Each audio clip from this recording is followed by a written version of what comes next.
welcome to livealittlehigher.com. Tomorrow night, Thursday night, the 6th of Sivan, we will begin celebrating the holiday of Shavuot. Shavuot is the giving of the Torah. It's the time in which God gave us the Torah at Mount Sinai. And it's a very special holiday because in reality, the Jewish people are who they are because of the Torah. This is what defines us. And also the Torah, a Torah life, people call Judaism a religion, but in reality it's not a religion. People sometimes say it's a way of life, and yes, it gives us a guideline on the ways that we should live. But in reality, Judaism is a relationship. It's a relationship with Hashem, our Maker, our Creator, and a relationship is something that has to be reciprocal. It has to flow. And we know that the holiday of Shavuot, it's called the giving of the Torah. It's not called the receiving of the Torah. It's called the giving of the Torah. So Hashem gave us this incredible gift, which is the Torah. It's the blueprint of creation. It's the architectural masterpiece of the world. It was created thousands of years before the world was created. And the Torah really is Hashem's wisdom and Hashem's will. And when we have a relationship with somebody, we have to connect to their wisdom and their will. If you don't connect to their essence, how can you ever have a relationship? And by Hashem giving the Jewish people the Torah, what He was giving us is the opportunity to connect to Him, to be connected to Hashem, to have a true relationship. Also, Matan Torah is compared to a marriage between a groom and a bride. In reality, it was the marriage of Hashem with the Jewish people. The Jewish people are the bride, Hashem is the groom.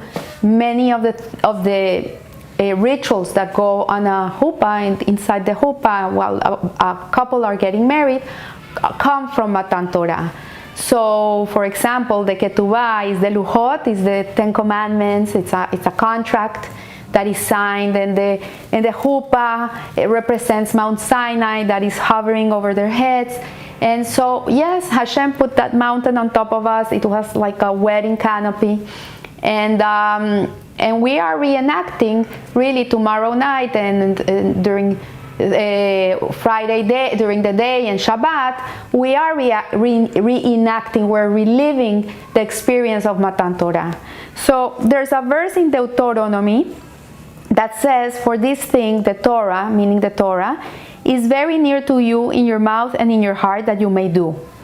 And sometimes we feel that the Torah is so lofty, really, that it's unreachable. Sometimes we feel like, oh, Hashem has so many expectations of me. It's so hard to really fulfill His expectations. You know, it's like this husband that's always expecting the perfect meal, the perfect house, the perfect wife. And suddenly sometimes we can be like drowning and anxious and saying, okay, I might as well not do anything because it doesn't matter how much I do, I will never be able to achieve the heights or the expectations of such a relationship. So, but this in reality, it's not the truth. This is something that we think it is that way, and it's not that way. In the book of Inside Time, Rabbi Yankee Tuber gives an incredible allegory of the Torah, and he says that you should imagine a group of people that are contemplating a piano. And this group of people have never ever in their whole life seen a piano. They have never heard music. This is something very foreign to them. This is something that they have never seen in their life. So there's a craftsman, there's a person that does furniture, and he says it's a piece of wood.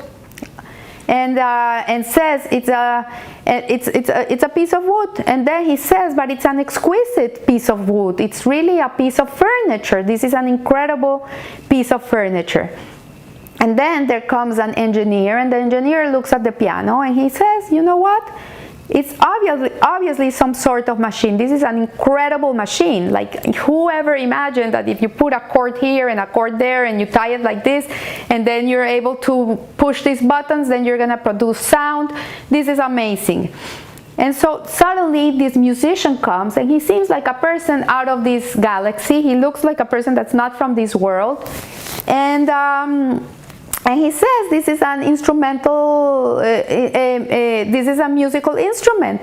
And he sits down and he starts playing the piano, and he gives them a concerto, and they're all with their mouths are dropping off, and they can't ever believe that there exists such a thing. They had never ever in their lives seen it or heard it or even know that music exists. So these people were seeking for the truth. Each one of them was giving their own opinion on what this magnificent piece of wood was. For one person it was just a piece of wood, for another person it was a piece of furniture, and for another person it was a very intricate machine. So the truth is that each one of them saw what they were conditioned to see. This is what they're trained to look at. And this is the way that they receive the piano. So many times with the Torah is the same thing. Hashem brings this Torah to us, and each person interprets it depending on where his mind is, where his heart is, what type of personality you have. It has so many different interpretations. In reality, they're all true. You know, the piano, for sure, it's an exquisite piece of furniture. Many people put a piano in their living room, and they put the pictures on top, and it looks beautiful. And for sure, it's an incredible machine. But the reality is that the piano is much more than that. It is a piece of, it gives music to the world, and it has infinite capacity to give music. It's never ending. So we see here that the piano belongs to the world of music, which lay beyond the parameters of their own realities. So they perceive the piano as it exists in their own respective worlds and not for what it is. They were not able to see the truth. So the world of physical objects, the world of cabinet making, and the world of engineering, this is what they perceived. So they were looking at it from the bottom up. They were looking at it like this is a piece of furniture, this is a piece of machinery, and they're looking up, but they're not looking from up down. And what does it mean up down? Ask yourself, what is this good for? What is the purpose of this machine? Why did we have to come and see this machine? What does it have to do with us? So this is what happened with this, in this case, that this musician came, and he was an ambassador of the world of music, and he came and he showed a new perspective to all these people, and he gave them the perspective from up down, a vision of the piano from the piano's world. So there is a Gemara that talks about Moshe Rabbeinu when he went up to receive the Luchot. After Hashem had given the 10 commandments to the Jewish people, he went up to the heavens, and he came up, and there was a very big machlokes, a very big discussion amongst the ministering angels. They really didn't want to give this Torah to Moshe Rabbeinu. They were beyond themselves, like, how is God going to allow such a treasure to go down into a world where human beings are going to be disrespectful to it? They're not going to enjoy it. They're not going to really appreciate it. They don't really know what they're being given, because they're not from the world of heaven. We are from the world of earth. We're from here. So how can these people that live such a mundane existence, a world that is full of materialism, how are these people going to be able to connect to such a lofty gift? So there was a big discussion. So Hashem said to Moshe Rabbeinu, okay, you deal with them. Give them all the reasons why the Torah is something that should be given to the world, given to the humanity. So Moshe, and I'm going to cut it short, but Moshe basically asked the angels, okay, so tell me something. Were you slaves in Egypt, and were you ever taken out of Egypt? Because here it says, I am God your God who took you out of Egypt. So did you ever have this experience? So the angel says, no, we were never slaves. We were never taken out of Egypt. He says, oh, I see. And then he says, and it says here that there shall be no other gods to you. Is there any other God to you except the one that you feel, that you really have a relationship with? No, God forbid. There's only one God. So he says, okay, that's interesting. So you don't relate to this, right? And says, and tell me something. Do you honor your parents? Do you honor your mother and your father? And the angel says, are you crazy? We don't have a mother and a father. And then he goes on, and at the end Moshe Rabbeinu says, you see, this is worthless for you. This doesn't apply to your existence. But we were taken out of Egypt. We sometimes fall down and believe in other things that are not Hashem. We sometimes don't honor our parents. There's people that go and kill and steal and are jealous and have all these Yetzer Hara running their lives. For sure, the Torah is something, it's a guide of life that was given to humanity so we can live a moral, decent life. So this is the reason why the Torah was allowed to come into the world, because Moshe made the angels see that it was not for them, it was for us. So we see here that on the 6th day of Sivan, God descended upon Mount Sinai, allowing men a glimpse from the top down. Before the Torah was given, there was the spiritual world and the material world. They didn't connect.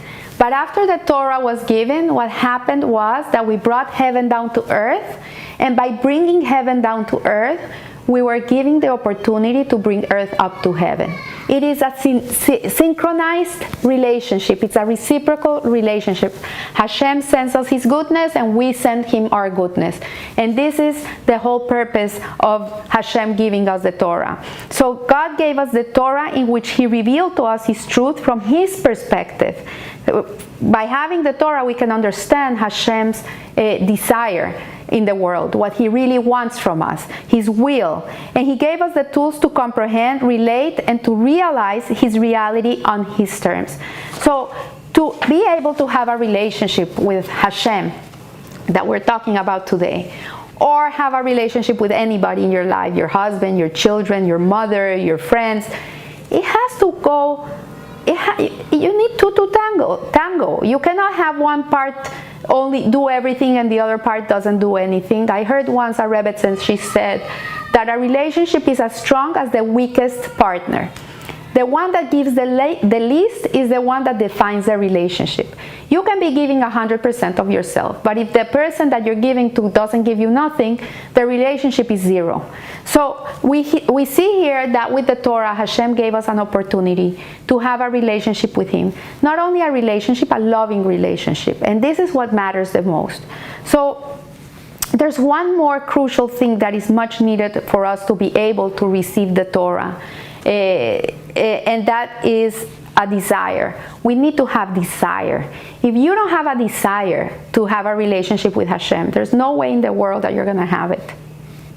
You can be a very good person. You know, I've heard many people say, no, I don't need to follow the Torah. I don't need to eat kosher. I don't need to keep Shabbat. No, that's not for me. I'm a good person. That's what matters in the world. What really matters is that you are a good person. And it's true. What really matters is that you're a good person. I'm not going to debate that. It really makes a difference between a good and a not a good person. But Hashem doesn't only want you to be a good person. He wants you to have a relationship with Him. He wants you to be part of Him. And for that to be able to come up to be, you need to have a desire to have a relationship with Hashem. So the ratzon, the will, without this ingredient, there's no way that you can have a relationship with Hashem. So let's examine why a person wouldn't want to connect to Hashem. What would make him not want? And in my many years of teaching different people and meeting different people and living in different places, I've come to the conclusion, and this is my personal point of view, which I rarely give my own personal point of view, but I think that in this moment it's a good pointer, and it is that it's lack of education. It's lack of knowing what the Torah really means. Many people see the Torah and they get like an allergy to it, because human nature is to run away from pain and seek pleasure. That's our nature. And when a person that is not knowledgeable of Torah, and as a person that has never been exposed to learning Torah or to practicing the ways of the Torah, maybe in their mind they can see the Torah as something that doesn't allow them to be free. They feel it's constraining. They feel all they see is no, don't do this, don't do that. You cannot eat this, you cannot do this. On Shabbat you cannot do this, and you cannot do. And even if it rains, you have to get wet, and you can't use an umbrella. And this is the idea that many people have about the Torah. Sadly, because they're not well informed. It's a lack of information. And one of the biggest problems I find is that when people see these movies that depict a Torah life, it depicts the bad behavior of certain people, and it doesn't show the truth about the Torah. It just shows how people behave, but it doesn't show the truth of the Torah, because if people were living a true Torah life, they would be living an organic life. What do I mean by an organic life? And this is Rabbi Manis Friedman explains it, is that you are outside what you are inside. This is it. And every Jew inside is Torah. This is our essence, because we come from the essence of Hashem. So when we live with our true selves, we are going to live a true existence, and whatever is inside is going to show outside. But when a person doesn't live a true existence, then inside, in his essence, he's one thing, but in the outside, he's portraying something else. So lack of knowledge and appreciation of the gift of what the Torah is, really, I think it's something that has to be really checked on.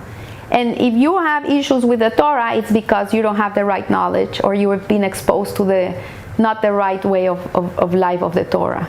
So you are gonna end up going in the direction that you wanna go. Hashem will aid you to go in that direction. And we have two guiding forces in our lives. We have a godly neshama and an animalistic soul. And these two forces are two kings that are fighting all day to rule this city, which is the body. So whichever one is grabbing hold of that body is the one that you're gonna be able to reveal in the world. So if you're connected more to the materialistic type of life, then you're gonna be more instinctive, you're gonna be more egocentric, more selfish, me, what you want, I want this, what makes me feel happy.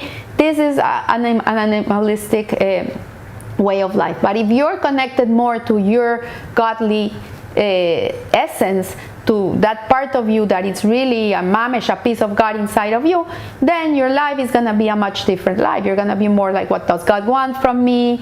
If I'm going to say this, is this the correct thing to say? Am I going to hurt somebody by saying this? You're going to be living a more sensitively, spiritually tuned existence. And that's the difference. And the Torah really is a guide for us to be able to come to live in such a way.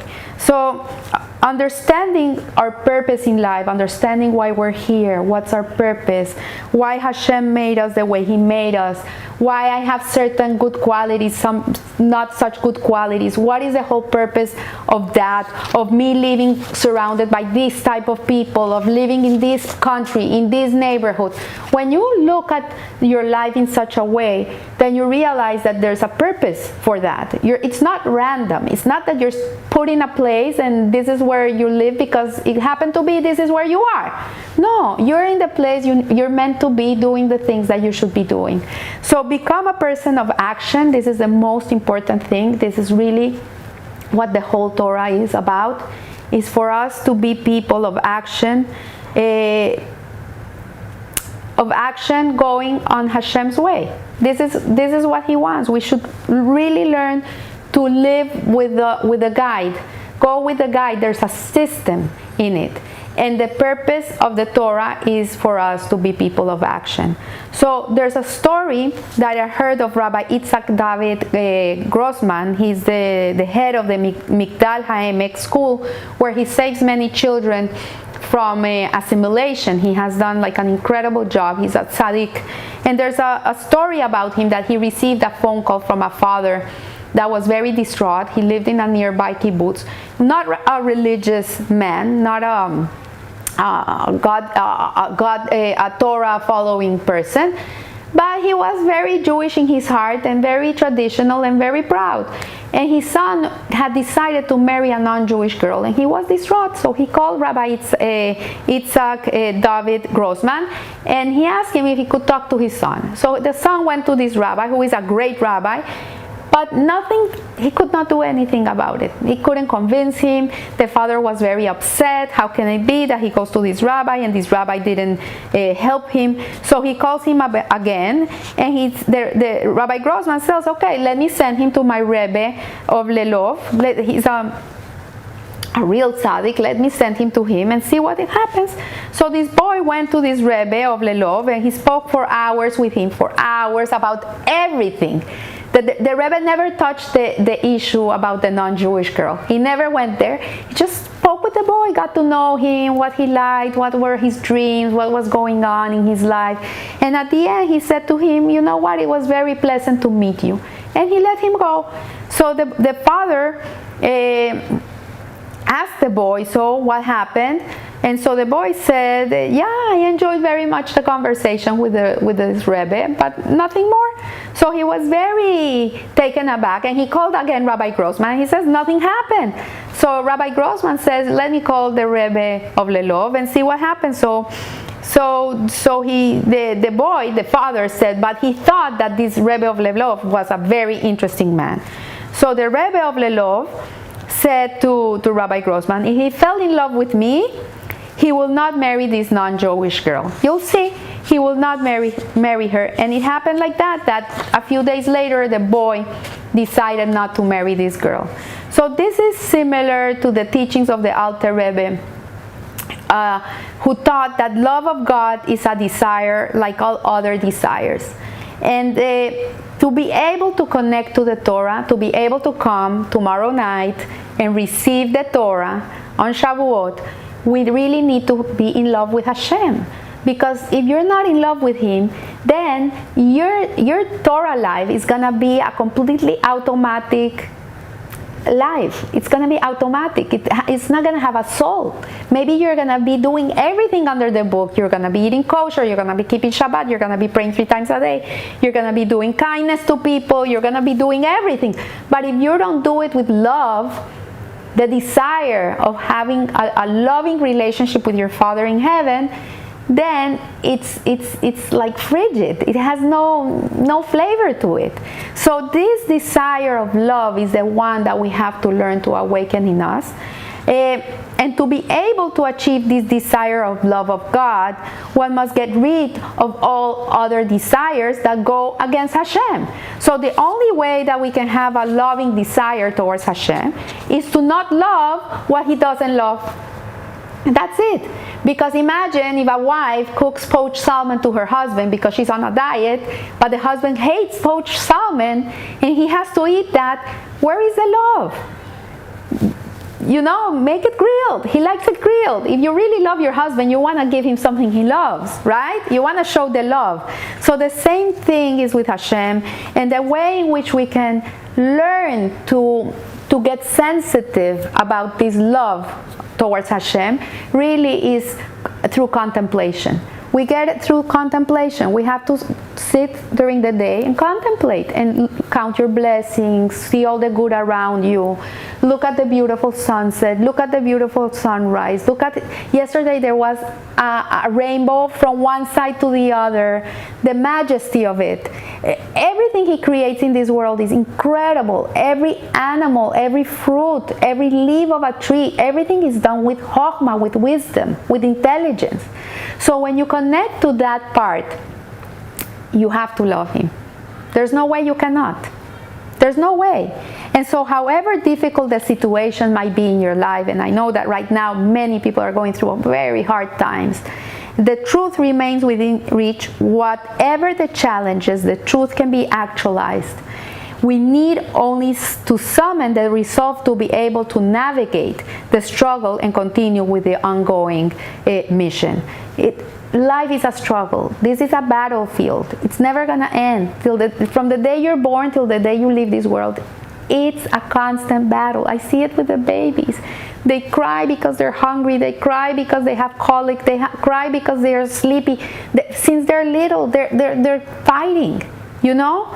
So it is part of life. It's an ongoing struggle. This is it. And Hashem loves the effort. This is what matters to Him. So in the Tanya, the Beinoni, which is this book, is written for the Beinoni, which is the intermediate person. There's the Rasha, which is the evil person, and there's the Tzaddik, who is the righteous person. But there's an intermediate person.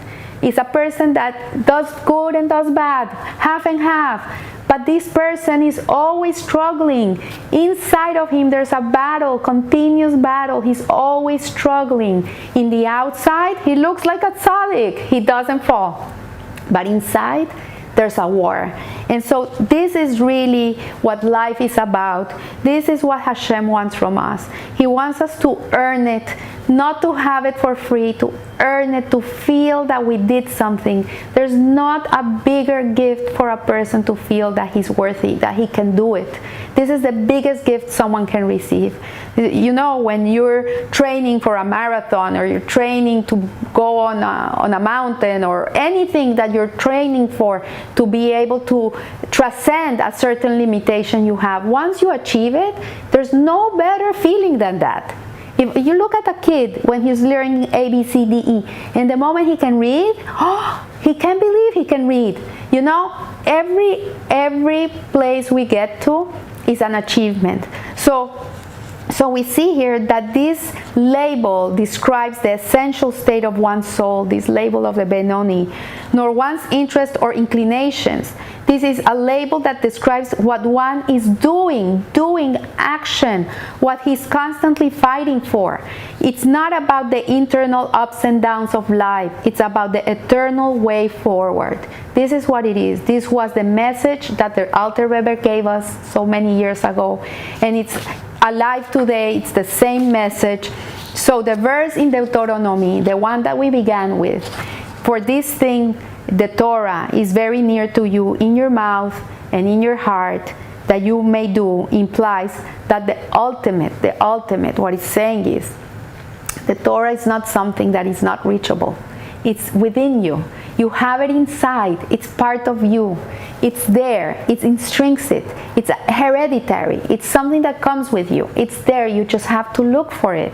And it's in your mouth, in your words, and in your actions that you may do it. The most important thing is the action, is how you live your life, how you behave, how you are with other people, how you are with Hashem. The purpose of the entire Torah is the fulfillment of the mitzvot in practice, and we must keep the fiery flame of love inside of us.